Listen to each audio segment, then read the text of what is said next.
So today we're going to be talking about the transgender bathroom issues and conservatives and how they deal with it. So if you're into that sort of thing, stay tuned because here we go.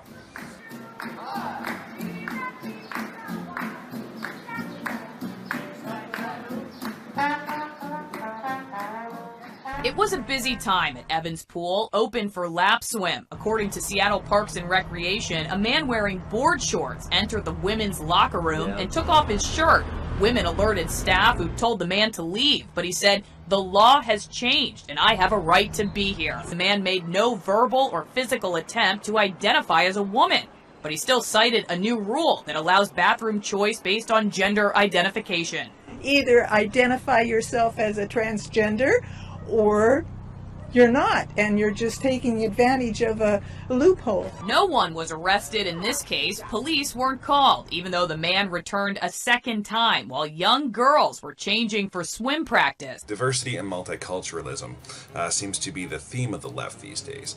Now, because conservatives commonly focus on legislation and politics, this subject seems to usually take a back seat.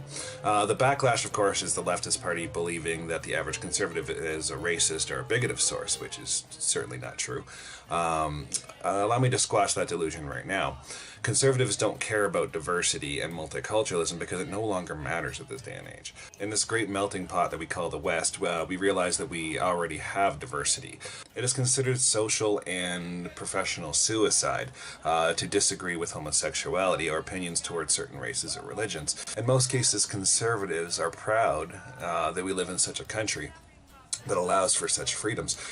Socially, there isn't much more we can do when it comes to legislation, other than nitpick small matters that have no bearing on where we go as a society.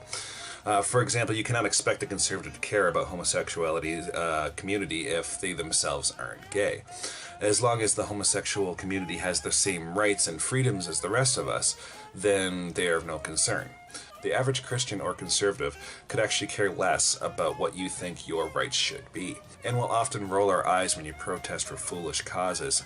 On the other hand, the day that your basic human rights start being taken away from you, then we will have your back. Then we will scream and then we will protest. But until that, we just see you as nitpicking and being childish.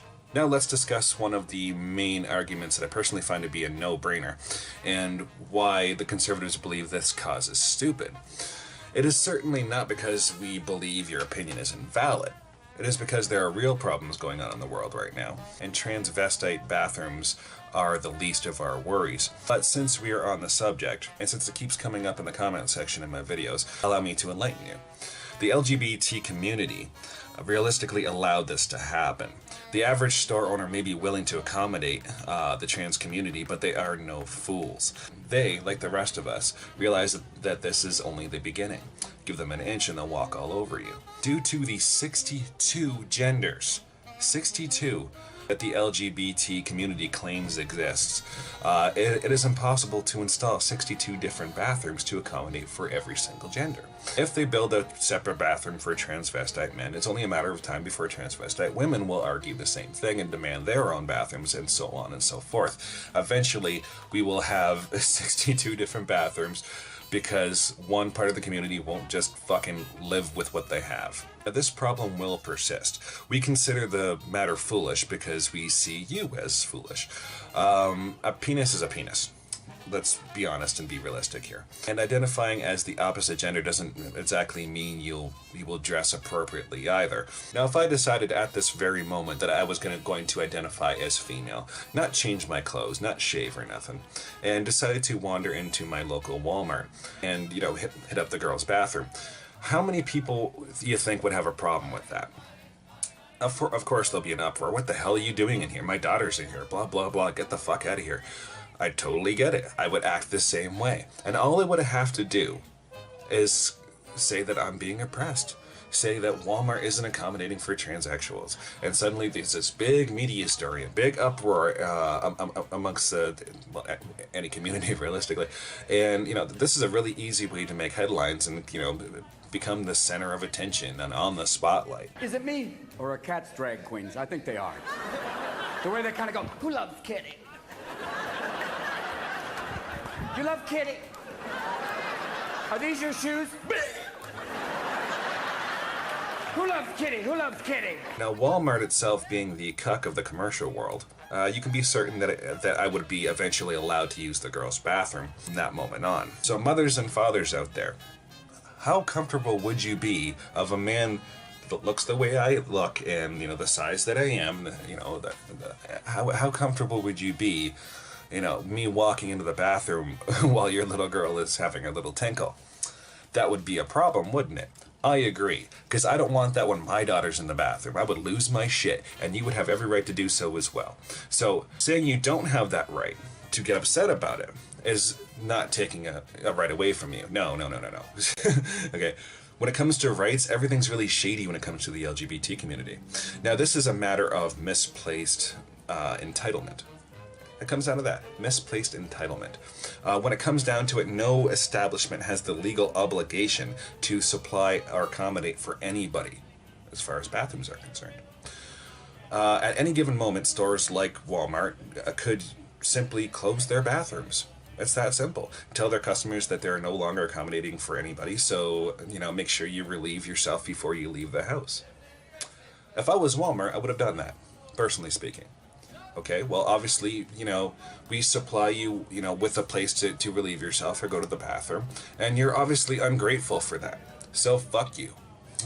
We'll just take them away. There you go. Piss in the parking lot. You know, there should be a gas station nearby. It's not our concern anymore. That's what I would have done, and I realize I probably would have lost a little business. But you know what? It's better than you know, like, allowing yourself to be manipulated into doing something that doesn't make any fucking sense in the first place. Now, around the corner from my home, we have what we call a Giant Tiger. This is sort of like a Canadian department store, similar to Walmart, but a little smaller. And they have one bathroom in that store, just one. Now, that might seem like it's being, you know, it's being accommodating to, you know, the genders out there, the transvestite community, or the LGBT community. It may seem that way. But when it comes down to it, I think the bathroom was only supposed to be used for employees anyway. So bathrooms weren't initially a priority when they were first building the department store. Now, when you've had a little bit too much coffee and you need to use the bathroom, and you walk over to that one bathroom that they have, and there's people of all different sexes waiting outside the bathroom lined up to use it, then this is where you can see the fairness of it. You know, the fairness. We're being fair. Everybody gets to have their own bathroom now. No, everybody gets one bathroom and you can fight over it. That's another way of fixing it too. Or, another solution is to set up porta potties. Yeah, porta potties. The original bathroom that, you know, is both, you know, male and female, transvestite, non-transvestite, and the 60-some other fucking genders that you might believe exist for some weird fucking reason. Now, personally speaking, I believe that there are only two genders. It's common sense to me. Now, if you disagree with that, if you're somebody that's disagreeing with that, I challenge you to get sick and go to the doctor. Let's see how the doctor treats you. Now, if you're a male and you wander in and they say, okay, I think there might be a problem with your testicles, sir. And you're telling the doctor, well, that's impossible because I'm a female. No. You are a male. Would you like to see the x-rays? Here are your testicles. You are a male. It's that simple. Although I'm a female. Then where are your ovaries? Where are they? Do you see where I'm going with this? There is a line. I think it's a lot easier to say, okay, well, you can identify as whatever you want to identify, but when it comes down to it, you are either a male or a female. There are only two genders. You know, identify the way you want. Have your own little fantasy world. Nobody cares, okay? In this great world we call life, you know, or America, you can be whoever you want to be. That's wonderful. It's a beautiful thing. But you cannot enforce your own politics on other people. If you were born a male and you have male productive systems, okay, you use the male bathroom. It's plain and simple. It's easy for me to understand. I don't know why the LGBT community takes such offense to this. It just makes no sense to me. If you're a female, you know, you have female productive systems, go use the female bathroom. They have stalls in there. Men have like one stall, two stalls sometimes, and the rest are all urinals. So we have to stand next to another male and whip out our piece, you know, and there's a good chance that the guy next to you is like curious and he'll look over at your piece. So we have no like very little privacy when it comes to like urinals and stuff like that. And you don't hear us bitching. But with the females, you guys have your own stalls. You already have your privacy. It's, you know, that's a good thing. So don't, you know, take things too personally. Maybe we just need to calm the fuck down and realize that we're all human, okay? That there are two genders, and until, you know, you die and are reincarnated as the opposite gender, there's really not much we can do or say to change that. So anyway, I have a book that just came out. It's called The Book of Neophyte, The Awakening, 600-page bestseller. It's a revamp of an original. Nice and thick. If you're interested in purchasing that, you can check it out on my website at thebookofneophyte.com. It's right there.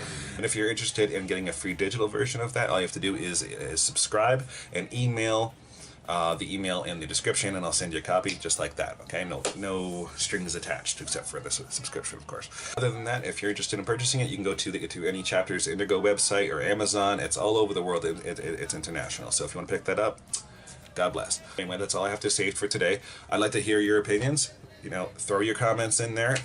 I'd like to hear what you have to say. I usually try to respond to everybody. So that being said, once again, my name is Stephen Alexander, and thanks for watching, guys.